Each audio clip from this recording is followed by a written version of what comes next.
কাফন নামের দেহ বন্ধন আলমারিতে রাখবে তুলে একটি কোরআন পাক রে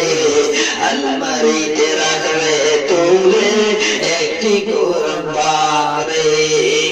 আতর গোলাপ সুরমা চন্দন আতর গোলাপ সুরমা চন্দন আতর গোলাপ সুরমা চন্দন কাফন নামের দেহ